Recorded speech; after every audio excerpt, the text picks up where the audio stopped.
hapon po. Kamusta po kayo? I will feed you with energy. Will that be okay? So 30 seconds lang Alright, okay. per 30 seconds per question. Alright. Tell us something about it. Well, hi, I'm Erica Evangelista. I'm 25. I'm representing the province of Rizal. And besides representing Miss Universe Philippines, I actually also designed my dress, which was made for Gazini Granados for Miss Universe Philippines Atlanta 2019. And now I'm wearing it today as my closed-door interview. Luwa talaga ako. So in Tagalog ka naman, what is one beautiful word in Tagalog and what does it mean? One beautiful word in Tagalog. I think pagmamahal.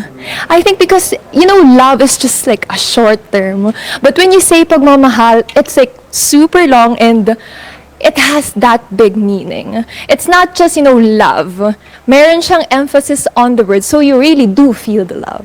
And that's my favorite word in Tagalog. Okay.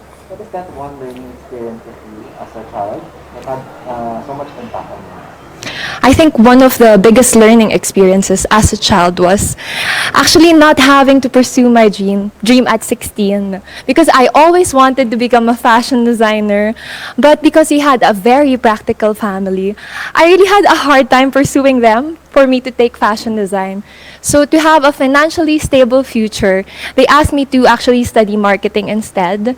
And I'm very happy na I'm standing here right now fulfilling my dreams and also, actually having fulfilled my other dream. Right. Okay. Sumakto, di ba? Gumagaling na ako mag 30 seconds. Yung daldal ko pa naman, alam yan ni Mama J. What about this pandemic? What is the most important lesson that you learned? I think the most important lesson that I've learned during this pandemic is compassion. You don't know what people are going through. Sometimes people have lost their jobs, their livelihood, a loved one. So you always have to be kind. You always have to be compassionate. Rizal, if you win the pageant, what do you plan to do to help your community?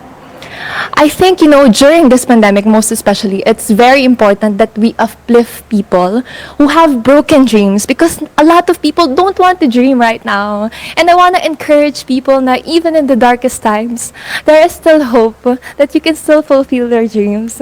And that's what I plan to do as Miss Universe Philippines 2020. What do you think is the color that symbolizes phenomenal woman?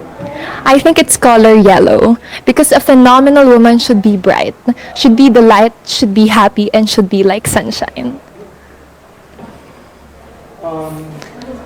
Working from home is part of the new norm. So what do you think are the skills needed in this so-called new workplace of the future? I think the skills that you really need is I think you really need to be dedicated, because if you aren't, when you work at home, you will leave a lot of things behind.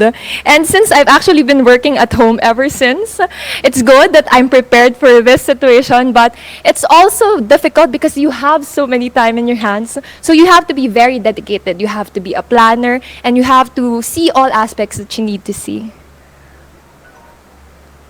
If there is one place or spot in Rizal that you would like to promote in the world, whether it's natural or man-made, what would it be? I think it's the museums in Angono. I've actually have a community there now. My national costume is painted there also, so I'm very excited to show it to you guys. And it's beautiful because all of these artists are very, helping each other, and they always, create art that has meaning. It's about the community. It's about our Filipino nation, and it's something that is needed right now because it's forgotten. Currently there's a campaign to hashtag love local. Mm-hmm. So what local products do you want to support? Okay, in Rizal, all right. Specifically, I actually really want to support paintings because a lot of people don't really buy paintings anymore. And I think it's a good investment because, paintings can go as high and low, most especially when your artists get known. And it's also a part of, a story of an artist. And I think it's good to invest in those local things. And last question for you is, what's one thing you think young people should focus on? I think one thing that young people should focus on is having or believing in themselves, having that confidence to set their heart on something and definitely pursue it.